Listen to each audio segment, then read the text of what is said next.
ইসলামী জ্ঞানে জ্ঞানী হয়ে রাঙাও তোমার জীবন। পিএইচপি সত্যের সন্ধানে মঞ্চে করো প্রতিভার বীজ বপন।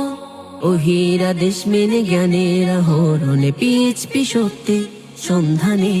ওহিরা দেশ মেনে জ্ঞানের আহরণে পিএইচপি সত্যের সন্ধানে। আসসালামু আলাইকুম ওয়া রাহমাতুল্লাহি ওয়া বারাকাতুহু। নাহমাদুহু ওয়া নুসাল্লি ওয়া নুসাল্লিমু আলা রাসূলিহিল কারীম, আম্মা বাদ।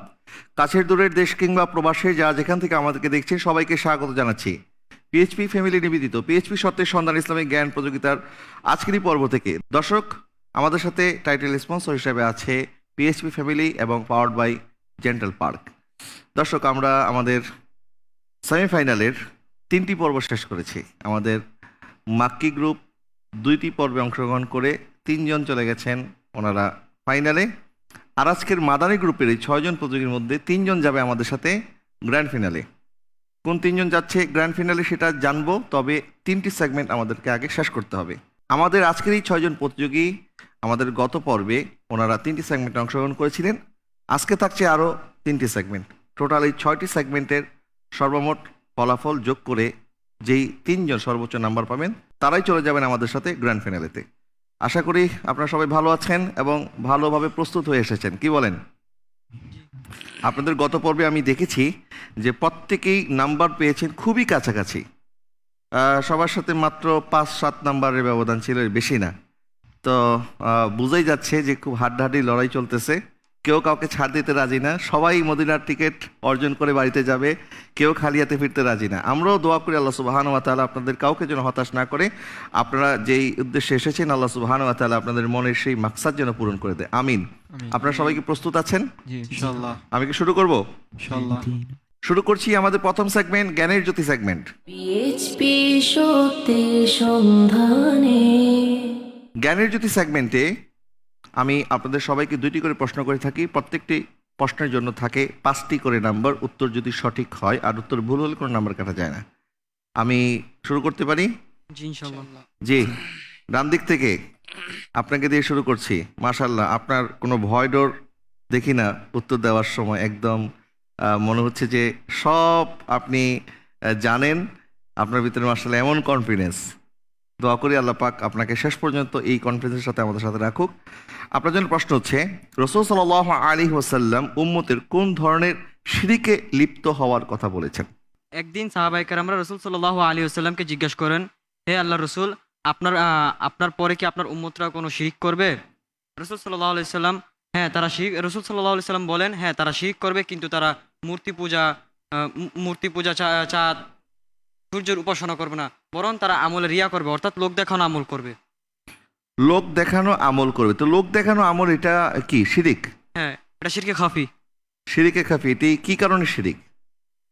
কারণ এটি লোক দেখানো ইবাদত। অর্থাৎ এখানে আল্লাহ সুবহানাহু ওয়া তাআলার কে খুশি করার চাইতে মানুষকে খুশি করার উদ্দেশ্যটাই মূল উদ্দেশ্য। মুখ্য থাকে, সেই জন্য এটাকে বলা হয় রিয়া। আর রিয়াও এক প্রকারের শিরিক।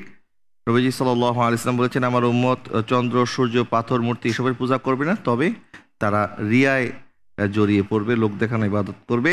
আপনার এই উত্তরটি সঠিক হয়েছে, আলহামদুলিল্লাহ। আপনার জন্য দ্বিতীয় প্রশ্ন, নূহ আলাইহিস সালামের পুত্র কেন ডুবে যায়? আল্লাহর প্রতি ঈমান না আনার কারণে। আল্লাহর প্রতি ঈমান না আনার কারণে। পাশাপাশি আর কি এবং বলেছিল নূহ সে? আলাইহিস সালাম তাকে যখন বলেছে আমার নৌকায় আসো, তুমি বেঁচে যাবে, তখন নূহ আলাইহিস সালাম পুত্র বলেছে আমি আপনার নৌকায় উঠবো না। তারপর সে পাহাড়ে থেকেই ডুবে যায়।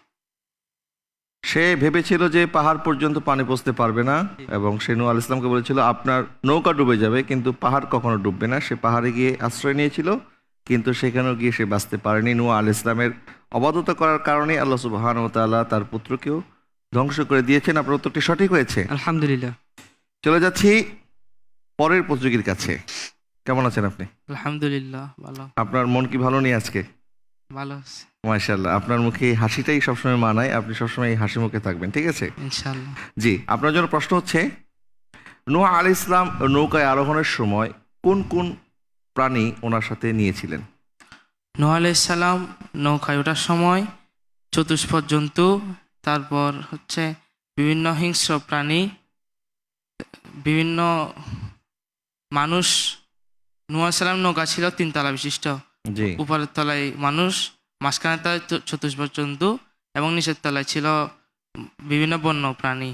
জি সেই প্রাণীগুলিকে উনি কিভাবে নিয়েছেন, মানে একটা একটা করে নিয়েছেন নাকি একসাথে নিয়েছেন। একসাথে? তো অবশ্যই একসাথে নৌকায় উঠিয়েছেন। তো এক প্রকারের প্রাণী কি একটা করে নিয়েছে?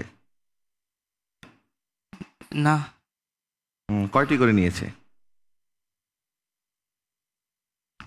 আপনি খুব কাছাকাছি উত্তর দিয়েছেন। নূহ আলাইহিস সালাম ওনার সাথে যে প্রাণীগুলি নিয়েছে সেগুলি জোড়া জোড়া নিয়েছে, প্রতিটি প্রাণী জোড়া হিসাবে উনি নিয়েছে। আপনি খুব কাছাকাছি উত্তর দিয়েছেন, এই জন্য আপনাকে 3 নম্বর দেওয়া হচ্ছে। যদি আপনি আলহামদুলিল্লাহ। জোড়া কথাটি বলতেন তাহলে এক জোড়া করে উনি নিয়েছেন এটি যদি বলতেন তাহলে পরিপূর্ণ উত্তরটি আমরা আপনার কাছ থেকে পেতাম এবং আপনি পূর্ণ নাম্বার পেয়ে যেতেন। আপনার জন্য দ্বিতীয় প্রশ্ন, কোন সূরা রাসূল সাল্লাল্লাহু আলাইহি ওয়াসাল্লামকে বৃদ্ধ বানিয়ে দিয়েছে? হযরত আব্দুল্লাহ ইবনে আব্বাস রাদিয়াল্লাহু আনহু বর্ণিত, একদা আবু বকর সিদ্দিক রাদিয়াল্লাহু আনহু রাসূলুল্লাহ সাল্লামকে বলেছেন, ইয়া রাসূলুল্লাহ, আপনার কেশ মুবারক সাদা হয়ে গিয়েছে। তখন রাসূলুল্লাহ পাক সাল্লাল্লাহু আলাইহি সাল্লাম বলেছেন, আমাকে সূরা হুদ, সূরা মুরসালাত, আম্মা ইয়াতাসাআলুন, ইদাস সামাউন শাক্কাত এবং সূরা ওয়াকিয়া এগুলো আমাকে বৃদ্ধ বানিয়ে দিয়েছে। আরেকটি সূরা হুদ, ইজা শামসু কুবিরাত। শামসু কুবিরাত। জি, আপনি একদম পরিপূর্ণই বলেছেন, আপনার উত্তরটি সঠিক হয়েছে। আলহামদুলিল্লাহ। চলে যাচ্ছি পরের প্রতিযোগীর কাছে। আপনার জন্য প্রশ্ন হচ্ছে, জুলকারনাইন কার বিরুদ্ধে কি দিয়ে প্রাচীর তৈরি করেছিলেন? জুলকারনাইন আলাইহিস সালাম ইয়াজুজ মাজুজদের বিরুদ্ধে প্রাচীর নির্মাণ করেছিলেন। কি দিয়ে? সে হচ্ছে লোহার প্রাচীর নির্মাণ করেছিলেন। লোহা এবং লোহা, তামা, মেটাল জাতীয় পদার্থের প্রাচীর নির্মাণ। লোহা তামা দিয়ে প্রাচীর নির্মাণ করা হয়েছে। আপনার উত্তরটি সঠিক হয়েছে। আলহামদুলিল্লাহ। আপনি কি জানেন ইয়াজুজ মাজুজ কারা, বা তাদেরকে যে বন্দি করে রাখা হয়েছে তারা কখন সেখান থেকে মুক্তি পাবে? ইয়াজুজ মাজুজ হচ্ছে নূহ আলাইহিস সালামের বংশ দিয়ে এসেছে। জি, আর তারা অনেক হিংস্র প্রাণী এবং তারা প্রতিনিয়তই হযরত জুলকারনাইন আলাইহিস সালামের ওই দেওয়ালটি ভাঙার চেষ্টা করছে। জি। আর কিয়ামতের আগ মুহূর্তে একদিন আসবে যখন তারা ওই দেওয়ালটি ভাঙতে যাবে। প্রতিদিনই ভাঙছে কিন্তু ভাঙতে পারে না, শেষমেশ ব্যর্থ হয়ে চলে আসে। কিন্তু একদিন তাদের মধ্যে থেকে একজন বলে উঠবে যে ইনশাল্লাহ আমরা আগামীকাল এই দেওয়াল ভাঙবো। তো তার ইনশাল্লাহ বলার বদলতে পরের দিন সে ওই দেওয়ালটি ভাঙতে সক্ষম হবে তারা। আপনার এই উত্তরটিও সঠিক হয়েছে। আলহামদুলিল্লাহ। মাশাআল্লাহ। চলে যাচ্ছি পরের প্রতিযোগীর কাছে। আপনার জন্য প্রশ্ন হচ্ছে, প্রথম কাবা দেখার পর কি করা উচিত? প্রথম কাবা দেখার পর লা ইলাহা ইল্লাল্লাহু আল্লাহু আকবার, লা ইলাহা ইল্লাল্লাহু আল্লাহু আকবার 3 বার পাঠ করা জি, এবং দরুদ শরীফ পাঠ করা এবং কাবা শরীফ জিয়ারত করার সাথে সাথে দোয়া করা উচিত। এবং সেই কাবা শরীফ প্রথমবার দেখার সাথে সাথে যে দোয়া করা হয় ওই দোয়াটি কবুল হয়ে থাকে। আপনার উত্তরটি সঠিক হয়েছে। মাশাআল্লাহ। আলহামদুলিল্লাহ। দ্বিতীয় প্রশ্ন আপনার জন্য, সাফা এবং মারওয়ার মধ্যবর্তী স্থানে সবুজ লাইট দিয়ে একটি জায়গাকে চিহ্নিত করে রাখা হয়েছে যেখানে পুরুষ ওমরাকারী বা হাজিগণ দ্রুত ওই রাস্তা অতিক্রম করতে হয়। এই রাস্তায় দ্রুত অতিক্রম করার এই বিধানটি কেন দেওয়া হয়েছে?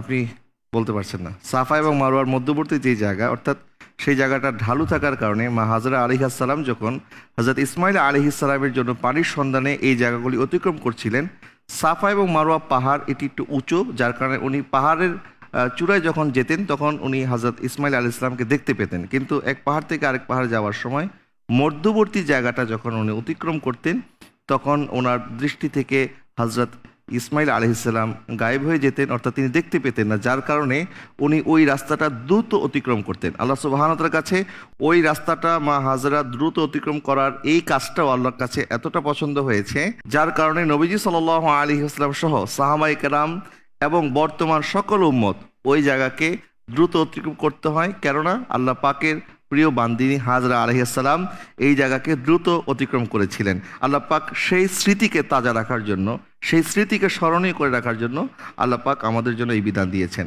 আপনি উত্তরটি বলতে পারেননি, যদিও আপনি প্রথম উত্তরটি সঠিক বলেছেন। আশা করছি পরের সেগমেন্টগুলিতে আপনি আরো ভালো করবেন ইনশাআল্লাহ। ইনশাআল্লাহ।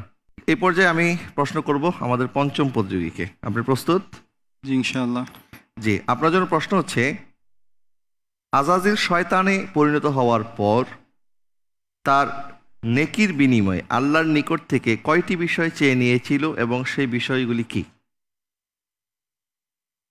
4টি বিষয় চেয়ে নিয়েছিল আল্লাহ জি। সুবহানাহু ওয়া তাআলার কাছ থেকে। 1 নম্বর হলো কিয়ামত পর্যন্ত হায়াত। জি 2 নম্বর যে কোনো প্রাণীর রূপ ধারণ করার শক্তি। জি 3 নম্বর যে কোনো মুহূর্তে পৃথিবীর যে কোনো প্রান্তে যাওয়ার শক্তি। জি 4 নম্বর মানুষের রক্তের মতো মানুষের ভেতরে প্রবেশ করার শক্তি, অর্থাৎ মানুষের রক্তের উপশিরা মাঝ দিয়ে সে চলাচল করতে পারবে, এরকম শক্তি আল্লাহর কাছে চেয়ে নিয়েছিল। এই 4টি বিষয় আল্লাহর কাছ থেকে সে চেয়ে নিয়েছিল এবং আল্লাহ পাক তাকে সেই শক্তি ক্ষমতা দিয়েছে। আপনার এই উত্তরটি সঠিক হয়েছে। আলহামদুলিল্লাহ। আপনার জন্য দ্বিতীয় প্রশ্ন, বাইয়াতে রিদওয়ান কি?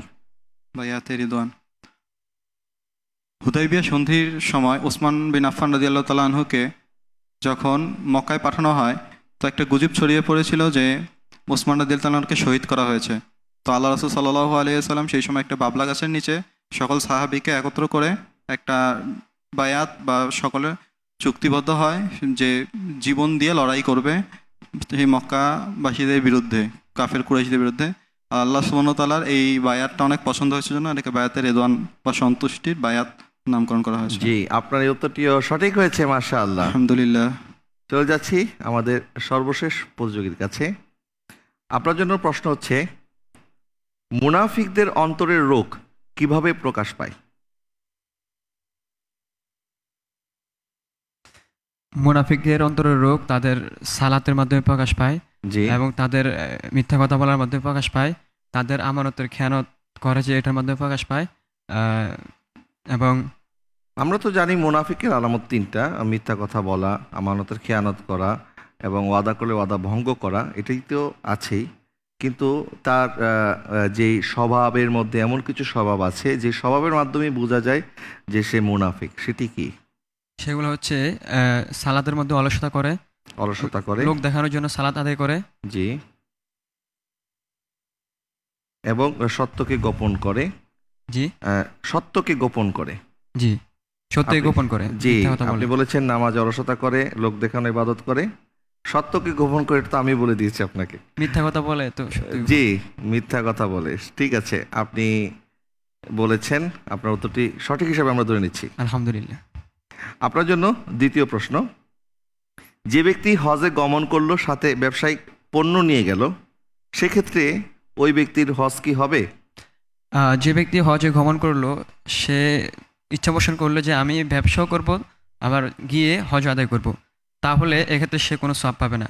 আবার যদি সে ইচ্ছা করে যে আমি ব্যবসাও করব হজও করব, তাহলেও এক্ষেত্রেও সে কোনো সওয়াব পাবে না। কিন্তু সে যদি ইচ্ছা করে যে আমি হজ করতে গিয়ে ব্যবসা করব, তার যদি ইচ্ছাটা আগ্রহটা হজের দিকে হয়, জি তাহলে যদি সে ব্যবসা করে তাহলে তার এক্ষেত্রে হজে গমনের সওয়াবটা পাবে। এক্ষেত্রে জুমার নামাজের ক্ষেত্রে এরকম বিধান, যদি কোনো ব্যক্তি জুমার নামাজ পড়তে যায় সাথে ব্যবসা পণ্য নিয়ে যায়, তাহলে সে ব্যক্তি জুমার নামাজে যাওয়ার সওয়াব পাবে। কিন্তু সে কোনো ব্যক্তি যদি ব্যবসা করতে জুমার নামাজে যায়, তাহলে সে ব্যক্তি জুমার নামাজে যাওয়ার সওয়াব পাবে না।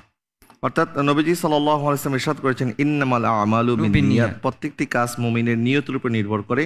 এখানে দেখতে হবে যে ওই ব্যক্তির নিয়ত কি। সে যদি তার নিয়তকে ব্যবসার দিকে প্রাধান্য দেয়, তাহলে এটা তার ব্যবসায়িক সফর হিসাবেই পরিগণিত হবে। আর সে যদি নিয়তকে প্রাধান্য দেয় যে না, আমি আল্লাহর সন্তুষ্টির জন্য হজের জন্য যাচ্ছি, উমরার জন্য যাচ্ছি, তাহলে সেক্ষেত্রে হজ এবং উমরার সওয়াবটি সে পাবে। অন্যথায় সে হজ বা উমরার সওয়াব পাবে না। ব্যবসায়িক উদ্দেশ্যে গিয়েছে সেটি হিসাবেই আল্লাহ দরবারে এটি পরিগণিত হবে। আপনার উত্তরটি সঠিক হয়েছে, মাশাআল্লাহ আলহামদুলিল্লাহ। মাশাআল্লাহ। আমাদের 6 জন প্রতিযোগী প্রত্যেকেই সঠিক উত্তর দিয়েছেন। মাঝখানে হয়তো 1জন 2জন একটু উত্তর দিতে পারেনি। যাই হোক, আশা করছি যারা উত্তর দিতে পারেনি আপনারা পরবর্তী যে সেগমেন্টগুলি আছে সেই সেগমেন্টগুলিতে উত্তর দিয়ে এগিয়ে যাবেন। দর্শক, আমরা আমাদের আজকের এই পর্বের প্রথম সেগমেন্টটি শেষ করেছি। দ্বিতীয় সেগমেন্টটি আমরা শুরু করব। দ্বিতীয় সেগমেন্টটির নাম হচ্ছে মদিনার সুর। পিএইচপি সত্যের সন্ধানে। শুরু করছি মদিনা সুর সেগমেন্ট। আর এই সেগমেন্টে আমাকে সাহায্য করার জন্য মঞ্চে আমন্ত্রণ জানাচ্ছি বিশিষ্ট নাতখা মোহাম্মদ শহীদুল ইসলামকে। পিএইচপি সত্যের সন্ধানে মঞ্চে করো। আসসালামু আলাইকুম ওয়া রাহমাতুল্লাহ। ওয়ালাইকুম আসসালাম ওয়া রাহমাতুল্লাহ, কেমন আছেন? আলহামদুলিল্লাহ, আপনি কেমন আছেন? আলহামদুলিল্লাহ ভালো আছি। আমাকে সহযোগিতা করতে হবে এই সেগমেন্টে। আপনাদেরকে এই সেগমেন্টের নিয়মটি বলে দিচ্ছি। আমি আপনাদেরকে একটি হামদ, নাত অথবা গজলের প্রথম লাইন বলে দিব, দ্বিতীয় লাইনটি আপনাদেরকে বলতে হবে। 2 লাইন পরিপূর্ণ বলতে পারলে, অর্থাৎ দ্বিতীয় লাইনটি পরিপূর্ণ বলতে পারলে পূর্ণ 5 নাম্বার পেয়ে যাবেন। ঠিক আছে, শুরু করছি এই সেগমেন্ট। আপনার জন্য প্রথম প্রশ্ন হচ্ছে, আরশের মেহমান করেছেন আল্লাহ, দ্বিতীয় লাইন কি? কত শান কত মান মোর কামলিওয়ালা। কত শান কত মান মোর কামলিওয়ালা।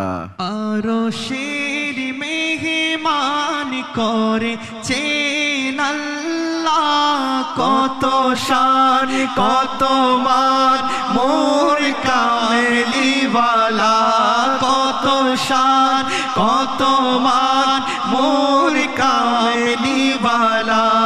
ও গো মদিনাওয়ালা করো করুণা, ও গো মদিনাওয়ালা করো করুণা।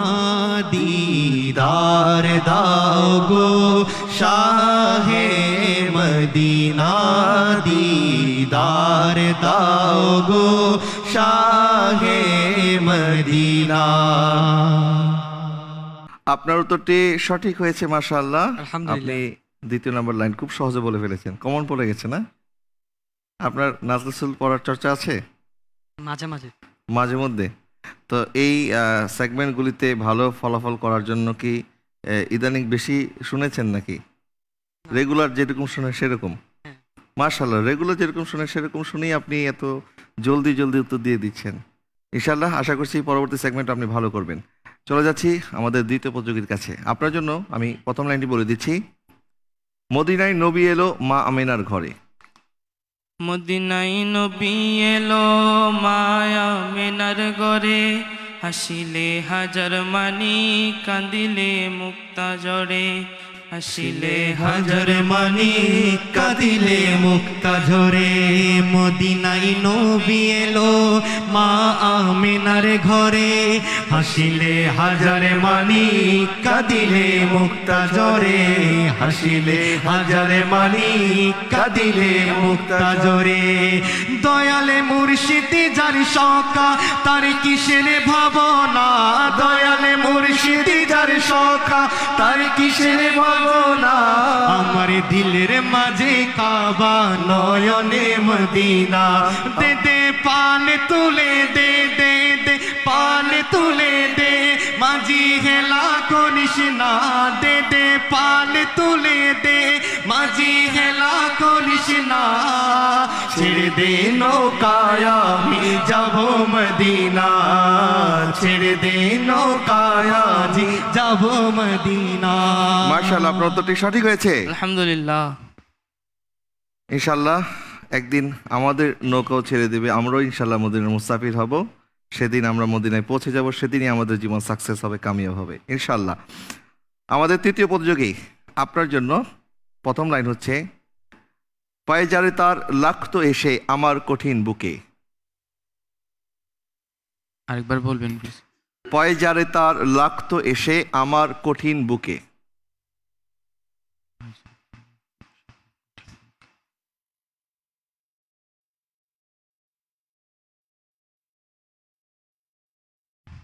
পারছেন না?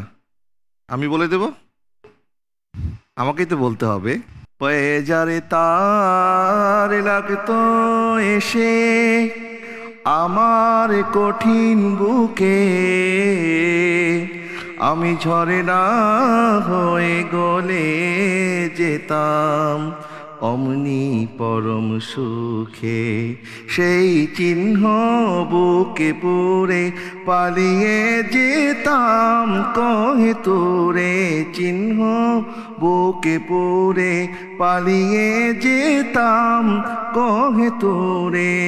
সে তার দিবানিশি করতাম তার কদম জিয়ারত, আমি যদি আরব হতাম মদিনারি পথ, এই পথে মোর চলে যেতেন নূর নবী হযরত। আমি যদি আরব হতাম মদিনারি পথ। আমি বলে দিলাম, যদিও এটি আপনার বলার কথা ছিল, তারপরও আমি বলে দিলাম। যাই হোক, আসলে আমরা যখন নাত রাসূল সাল্লাল্লাহু আলাইহি ওয়াসাল্লাম পড়ি আমাদের নিজেদের কাছেই ভালো লাগে, আর যখন শুনি তখনও ভালো লাগে, যখন নিজে পড়ি তখনও ভালো লাগে। এটি আশিকে রসুলদের অন্তরের খোরাক। চলে যাচ্ছি আমাদের চতুর্থ উপযোগীর কাছে। আপনার জন্য প্রশ্ন হচ্ছে, প্রথম লাইনটি আমি বলবো, পাগল হলো ওয়াসকরণী জুব্বা দিলে তারে।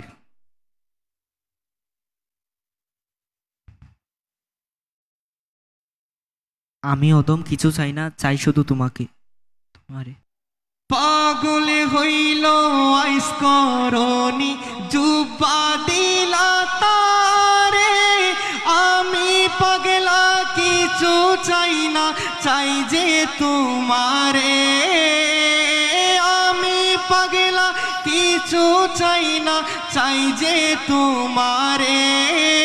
প্রিয় হাবিব পাগলের রাখছো কেন দূরে, ও প্রিয় হাবিব পাগলের রাখছো কেন দূরে। আপনি একটি শব্দ মিস করে ফেলেছেন, বাকি সব ঠিক আছে, এই জন্য আপনাকে 5-এ 4 নাম্বার দেওয়া হচ্ছে। আলহামদুলিল্লাহ। চলে যাচ্ছি আমাদের পঞ্চম উপযোগীর কাছে। আপনার জন্য আমি প্রথম লাইনটি বলে দিচ্ছি, मोहब्बत कमली वाले से वो जज्बा है सुनो लोगो।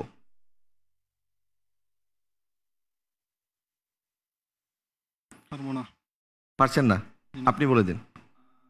मोहब्बत कमली वाले से वो जज्बा है सुनो लोगो। मोहब्बत कमली वाले से वो जज्बा है सुनो लोगो। ये जिस मन में समा जाए वो मन में ला नहीं होता। ज़मीं मैली नहीं होती, ज़मन में ला नहीं होता। मोहम्मद के गुलामों का कफन में ला नहीं होता। জি, আমরা চলে যাচ্ছি আমাদের সর্বশেষ প্রতিযোগীর কাছে। আপনার জন্য প্রথম লাইনটি হচ্ছে, তুম ভি করকে উনকা চর্চা আপনি দিল চমকাও। পারছেন না? এত সহজ একটি নাত রাসূল, আপনি পারছেন না, আপনি বলে দিন। तुम भी करके उनका चर्चा अपना दिल चमकाओ। ऊंच में ऊंचा नबी का झंडा, आला से आला नबी का झंडा हर घर में लहराओ। पुकारो या रसूल अल्लाह या हबीब अल्लाह। पुकारो या रसूल अल्लाह या हबीब अल्लाह। এটি ছিল তুম ভি করকে উনকা চর্চা আপনি দিল চমকাও, উঁচ মে উঁচা নবী কা ঝন্ডা হর ঘর মে লহরাও। যাই হোক, আমাদের যে সকল প্রতিযোগীরা পেরেছেন আর যারা পারেননি, আপনারা হিম্মত হারাবেন না, কারণ এখনও কিন্তু সর্বশেষ সেগমেন্ট যেটি, অর্থাৎ কামব্যাক করার মতো যে সেগমেন্ট, সেটি হচ্ছে বেল বাটন সেগমেন্ট, সেই সেগমেন্টটি এখনও কিন্তু বাকি রয়ে গেছে। মোহাম্মদ শহীদুল ইসলাম, আপনাকে ধন্যবাদ আমাদেরকে সময় দেওয়ার জন্য।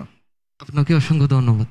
পিএইচপি সত্যের সন্ধানে মঞ্চে করো প্রতিভার বীজ বপন। দর্শক, আমরা আমাদের সেমিফাইনালের একদম শেষ ভাগে চলে এসেছি। আজকের এই সেগমেন্টের মাধ্যমে শেষ হয়ে যাবে সেমিফাইনাল। আগামীকাল থেকে আপনারা দেখবেন গ্র্যান্ড ফাইনাল। কোন তিনজন যাচ্ছে আমাদের সাথে গ্র্যান্ড ফাইনালে সেটি আজকেই চূড়ান্ত হবে। ইতিমধ্যে আপনারা গত পর্বে দেখেছেন আমাদের তিনজন প্রতিযোগী কিন্তু অলরেডি গ্র্যান্ড ফাইনালের টিকিট পেয়ে গেছে। আজকের এই 6 জন থেকে কোন তিনজন গ্র্যান্ড ফাইনালের টিকিট পাবে আমরা জানবো আমাদের সর্বশেষ সেগমেন্ট বেল বাটন সেগমেন্টের পরে। শুরু করছি বেল বাটন সেগমেন্ট। পিএইচপি সত্যের সন্ধানে। আমি আপনাদের সবাইকে আমাদের এই বেল বাটন সেগমেন্টের নিয়মটি বলে দিচ্ছি। বেল বাটন সেগমেন্টে আমি সর্বমোট 6টি প্রশ্ন করব।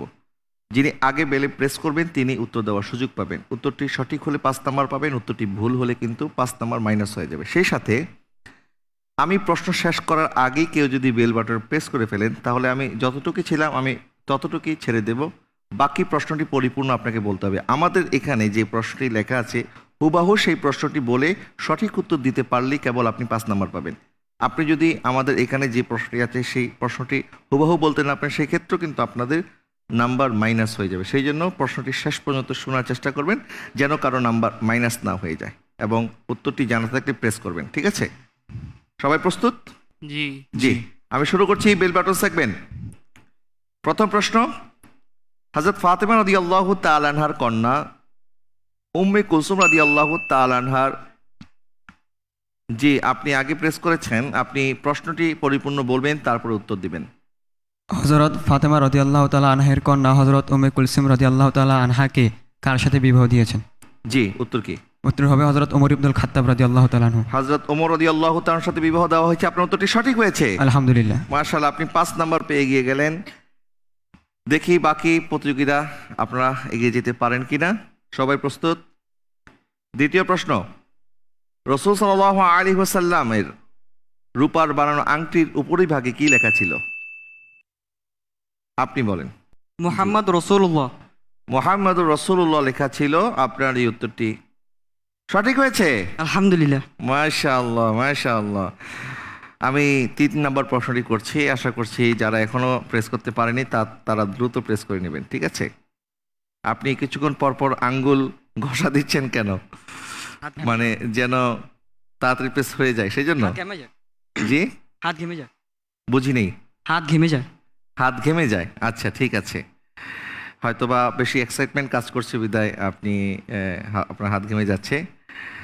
তৃতীয় প্রশ্ন, কোনটি ছিল সর্বশেষ সৈন্যবাহিনী যা রওনার জন্য রাসূল সাল্লাল্লাহু আলাইহি ওয়াসাল্লাম স্বয়ং? জি জি জি, আপনি উত্তর বলার আগে প্রশ্নটি পরিপূর্ণ বলবেন, বলেন। কোনটি ছিল সর্বশেষ সৈন্যবাহিনী যা রাসূলুল্লাহ সাল্লাল্লাহু আলাইহি ওয়াসাল্লাম এগিয়ে দেওয়ার জন্য মক্কার মদিনার অদূর পর্যন্ত গিয়েছিলেন? সেটি হচ্ছে হযরত উসামা রাদিয়াল্লাহু তাআলা আনহু সৈন্যবাহিনী 11 হিজরির। আপনার প্রশ্নটি সঠিক হয়নি। প্রশ্নটি ছিল কোনটি ছিল সর্বশেষ সৈন্যবাহিনী যা রওনা করার জন্য রাসূল সাল্লাল্লাহু আলাইহি ওয়াসাল্লাম স্বয়ং আদেশ দিয়েছিলেন? আপনি বলেছেন নবীজি এগিয়ে দিয়েছিলেন, এই ধরনের কিছু একটি বলেছেন মনে হয়। আপনার উত্তরটি সঠিক হয়েছে, অর্থাৎ জাইশুল ওসামা, সেই কাফেলাকে পাঠানোর জন্য নবীজি আদেশ দিয়েছিলেন। আপনি প্রশ্নটি যেহেতু সঠিকভাবে বলতে পারেননি আপনার নাম্বার মাইনাস হয়ে যাচ্ছে। আপনি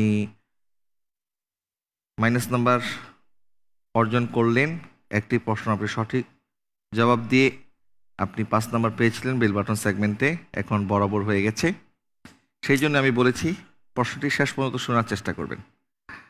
চতুর্থ প্রশ্ন, জাহেলি যুগে কুরাইশা আরাফাতের পরিবর্তে, আপনি প্রশ্নটি বলবেন তারপর উত্তর। জাহেলি যুগে কুরাইশা আরাফার পরিবর্তে কোন জায়গায় জমায়েত হতেন? তারা মুজদালিফায় জমায়েত হতেন। তারা আরাফায় জমায়েত হতো না, বরং মুজদালিফায় জমায়েত হতো। আপনার প্রশ্ন উত্তর উভয়টি সঠিক হয়েছে, আলহামদুলিল্লাহ। রাসূল সাল্লাল্লাহু আলাইহি ওয়াসাল্লাম তাবুক যাত্রার সময় মদিনার কাকে, জি আপনি প্রশ্নটি বলেন তারপর উত্তর। হযরত মুহাম্মদ রাসূলুল্লাহ সাল্লাল্লাহু আলাইহি সাল্লাম তাবুক যাত্রার সময় মদিনায় কাকে নিযুক্ত করে গিয়েছিলেন? জি, হযরত আলী রাদিয়াল্লাহু তাআলা আনহুকে। হযরত আলী রাদিয়াল্লাহু তাআলা আনহুকে। আপনি প্রথমে বেল বাটনের সঠিক উত্তর দিয়েছেন, তারপরে আবার মাইনাস নাম্বার খেয়েছেন, সেটি বরাবর হয়ে গিয়েছিল। এখন আবার সঠিক উত্তর দিয়ে আপনার নাম্বারটি আবারও বেড়ে গেল, 5টি নাম্বার আপনি আপনার স্কোরবোর্ডে জমা করলেন। মাশাআল্লাহ, আলহামদুলিল্লাহ। সর্বশেষ প্রশ্ন আপনাদের সবার জন্য। রাসূল সাল্লাল্লাহু আলাইহি ওয়াসাল্লাম মক্কায় মুসলিমদের, আপনি আবারও প্রেস করে ফেলেছেন, আপনি আগে আগে প্রেস করছেন, আপনার অনেক কনফিডেন্স দেখা যাচ্ছে, মাশাআল্লাহ। আপনি প্রশ্নটি বলেন। রসুল্লাহ সাল্লাহ আলাইসাল্লাম মক্কায় মুসলিমদের ইসলাম সম্পর্কে শিক্ষা দেওয়ার জন্য কাকে নিযুক্ত করেছিলেন? জি, হযরত মুআয ইবনে জাবালকে। হযরত মুআয ইবনে জাবালকে। আপনার প্রশ্ন এবং উত্তর উভয়টি সঠিক হয়েছে, আলহামদুলিল্লাহ। মাশাআল্লাহ, মাশাআল্লাহ। আর এর সাথে শেষ হয়ে গেল আমাদের এই সেমিফাইনালের সর্বশেষ সেগমেন্টটি। আমি আপনাদেরকে জানিয়ে দিচ্ছি আমাদের আজকের এই সেগমেন্টগুলিতে কারা কেমন পারফর্ম করেছে। পিএইচপি সত্যি সন্ধানে। মোহাম্মদ আরিফ পেয়েছে 20 নম্বর, মোহাম্মদ জুবায়েদ হাসান ফাহিম পেয়েছে 18 নম্বর, শাহরিয়ার হোসেন অভি পেয়েছে 10 নম্বর, সিরাজুল মুস্তফা রোশন পেয়েছে 9 নম্বর, মুহতাদি ইসলাম আরবি পেয়েছে 10 নম্বর, রহমতুল্লাহ পেয়েছে 20 নম্বর। দর্শক, আমার হাতে চূড়ান্ত ফলাফল চলে এসেছে। আমাদের আজকের পর্ব থেকে 3 জন চলে যাবে পরবর্তী রাউন্ডে। আমার ডান পাশে যিনি আছেন, কি মনে হয় আপনি কি ফাইনালে যাওয়ার মতো পর্যাপ্ত নাম্বার অর্জন করতে পেরেছেন? সেটা আল্লাহ জানে। আচ্ছা, আপনার মুখের হাসি বলে দিচ্ছে আপনার ভিতরে মাশাআল্লাহ অনেক কনফিডেন্স আছে। এই সারির দ্বিতীয় জন, আপনি মন খারাপ করছেন কেন? এই পর্বে যদিও ভালো করতে পারেনি তেমন একটা, তারপরেও কিন্তু আপনি গত পর্বে ভালো করেছিলেন। আপনার কাছে কি মনে হচ্ছে আপনি যেতে পারবেন না, সেই জন্য মন খারাপ করছেন? এখনো চূড়ান্ত ফলাফল ঘোষণা হয়নি। আমাদের 6 জন প্রতিযোগী, প্রত্যেকেই আশা করে তারাও ফাইনালে যাবে, মদিনার মুসাফির হবে। তবে নিয়মের খাতিরে শুধুমাত্র আমাদের কাউকে এগিয়ে দিতে হচ্ছে, আর কেউ পিছিয়ে পড়ছেন। এটি শুধুমাত্র একটি প্রতিযোগিতার জন্যই এই নিয়মটি, অন্য কোনো কারণে নয়। আমাদের এই 6 জন প্রতিযোগী প্রত্যেকেই যোগ্য এবং প্রত্যেকেই নিজের যোগ্যতা প্রমাণ করেছে। আমার কাছে যে স্কোর আছে, আমি স্কোরটি দেখে আমি বুঝতে পারছি যে কতটা হাড্ডাহাড্ডি লড়াই করে আমাদের এই প্রতিযোগীরা তারা আজকের পর্ব পর্যন্ত টিকে ছিল। আজকের পর্ব থেকে যিনি সর্বোচ্চ নাম্বার পেয়ে আমাদের সাথে যাচ্ছেন গ্র্যান্ড ফিনালে, তিনি পেয়েছেন 35 নাম্বার, আর তিনি হচ্ছেন মোহাম্মদ আরিফ। মাশাআল্লাহ, মোহাম্মদ আরিফ, আপনাকে কংগ্রেচুলেশন। আপনি 35 নাম্বার পেয়ে আমাদের সাথে যাচ্ছেন গ্র্যান্ড ফিনালে, এবং একই সাথে একই নাম্বার পেয়েছে মোহাম্মদ রহমতুল্লাহ। 35 নাম্বার অর্জন করে আপনিও যাচ্ছেন আমাদের সাথে গ্র্যান্ড ফাইনালে, আলহামদুলিল্লাহ। বাকি রয়ে গেল একজন। আমি দেখছি আমাদের তৃতীয় যেই প্রতিযোগী, ওনার সাথে চতুর্থ যিনি হয়েছেন তার নাম্বারের ব্যবধান মাত্র 3 নাম্বার, অর্থাৎ 3 নাম্বারের কারণে আমাদের একজন প্রতিযোগী উনি গ্র্যান্ড ফাইনালে যেতে পারছেন না। মোহাম্মদ শাহরিয়ার হোসেন অভি, আপনি পেয়েছেন 30 নাম্বার। মোহাম্মদ সিরাজুল মুস্তফা রোশন, আপনি পেয়েছেন 28 নাম্বার। মোহাম্মদ মুফতাদি ইসলাম আরবি, আপনি পেয়েছেন 25 নাম্বার। এবং মোহাম্মদ জুবায়েদ হাসান ফাহিম, আপনি পেয়েছেন 33 নাম্বার, এবং আপনি যাচ্ছেন আমাদের সাথে গ্র্যান্ড ফাইনালে। আলহামদুলিল্লাহ। মাশাআল্লাহ, আমরা 3 জন প্রতিযোগী পেয়ে গেছি।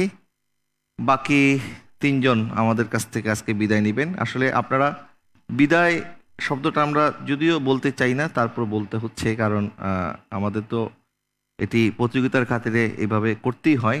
আমাদের মোহাম্মদ মুহতাদি ইসলাম আরবি, আপনি মনে হয় কিছু বলতে চাচ্ছেন? না, কিছু বলতে চাচ্ছেন না। আপনাদের মধ্যে কি কেউ কিছু বলতে চান আমাদের দর্শকদের উদ্দেশ্যে? শাহরিয়ার হোসেন অভি, মাত্র 3 নম্বরের জন্য আপনি যেতে পারছেন না, আপনি কি কিছু বলবেন?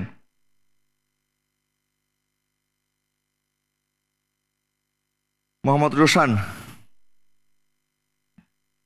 আমি আশাবাদী যে এইখান থেকে, এই প্রতিযোগিতাটি থেকে আমি যদি মদিনায় যেতে নাও পারি, অন্য কোনোভাবে হয়তো নবীজি যদি কোনো দিন আমাকে কবুল করে, ইনশাআল্লাহ আমি পৌঁছে যাব। অবশ্যই আমি চেষ্টা করেছিলাম ফাইনালে যাওয়ার জন্য, এবং আমি আশাবাদীও ছিলাম। আসলে হয়তো আমার প্রস্তুতি ভালোভাবে আমি সম্পন্ন করতে পারিনি, এবং আপনারা আমার কমতি যথেষ্ট চেষ্টা করেছেন টিকে থাকার জন্য। এটি আল্লাহ পাকের ইচ্ছা। আমরা দোয়া করি আল্লাহ পাক আপনাদের আগামী দিনগুলো যেন আরো সুন্দর করে, আর আপনারা সফলতার সাথে জীবনের প্রতিটি ধাপ উত্তীর্ণ হন, আমরা আপনাদের জন্য সেই প্রত্যাশা রাখছি। দর্শক, আমরা পেয়ে গেছি আমাদের 6 জন ফাইনালিস্ট, যারা গত পর্বে আমাদের সাথে 3 জন গিয়েছেন, আপনারা দেখেছেন। আজকের এই পর্ব থেকে আমরা 3 জন উপযোগী পেয়ে গেলাম, তারা যাচ্ছেন আমাদের সাথে ফাইনালে ইনশাআল্লাহ তাআলা আযাওয়াজাল। আগামীকাল থেকে শুরু হচ্ছে আমাদের গ্র্যান্ড ফাইনাল, আপনারা সেই গ্র্যান্ড ফাইনাল উপভোগ করবেন। সেই সাথে আমি আজকেরই পর্ব শেষ করার আগে আপনাদেরকে জানিয়ে দিচ্ছি আপনার জন্য আমাদের প্রশ্ন। আজকের দর্শকদের জন্য প্রশ্ন হচ্ছে, আগুনের কাঁচি দ্বারা কাদের জিহ্বা কর্তন করা হবে? আপনারা সঠিক উত্তরটি পাঠিয়ে দেন আমাদের ফেসবুক পেজ পিএইচপি সত্যের সন্ধানের। আজকের এই পর্বটি যেখানে লাইভ হয়েছে সেখানকার কমেন্ট সেকশনে একটি লিঙ্ক থাকবে, সেই লিঙ্কে আপনারা আপনাদের উত্তরটি পাঠিয়ে দিতে পারবেন রাত 12টা পর্যন্ত। যারা সঠিক উত্তর দিবেন তাদের মধ্যে লটারির মাধ্যমে আমরা আমাদের বিজয়ীর কাছে পৌঁছে দেবো আমাদের পক্ষ থেকে ছোট্ট একটি উপহার। আর গত পর্বে আমাদের দর্শকদের জন্য যে প্রশ্নটি ছিল সেটি ছিল, আল্লাহ তাআলা কার প্রতি দয়া অনুগ্রহ করবেন না? সঠিক উত্তরটি হচ্ছে, যে ব্যক্তি মানুষের প্রতি দয়া করে না। যে ব্যক্তি মানুষের প্রতি দয়া করে না, আল্লাহ সুবহানাহু ওয়া তাআলাও তার প্রতি দয়া করে না। এটি হচ্ছে সঠিক উত্তর। দর্শক, পিএইচপি সত্যের সন্ধান ইসলামিক জ্ঞান প্রতিযোগিতার গ্র্যান্ড ফাইনালে শুরু হচ্ছে আগামীকাল। দেখতে চোখ রাখুন এশিয়ান টিভির পর্দায় একই সময়। আপনাদের সাথে আবারও দেখা হচ্ছে কালকে গ্র্যান্ড ফাইনালেতে। আমাদের 6 জন প্রতিযোগী এবং খুব হাড্ডাহাড্ডি লড়াই হবে। আমরা সেই অপেক্ষায় আছি আমাদের গ্র্যান্ড ফাইনালে দেখার জন্য। পিএইচপি সত্যের সন্ধান ইসলামিক জ্ঞান প্রতিযোগিতার আজকের পর্ব থেকে এখানেই বিদায় নিচ্ছি। আসসালামু আলাইকুম ওয়া রাহমাতুল্লাহি ওয়া বারাকাতুহু। আঁকড়ে ধরো ইসলামের শাখা প্রশাখা মনে প্রাণে, ওহির আদেশ মেনে জ্ঞানের আহরণে পিএইচপি সত্যের সন্ধানে, ওহির আদেশ মেনে জ্ঞানের আহরণে পিএইচপি সত্যের সন্ধানে।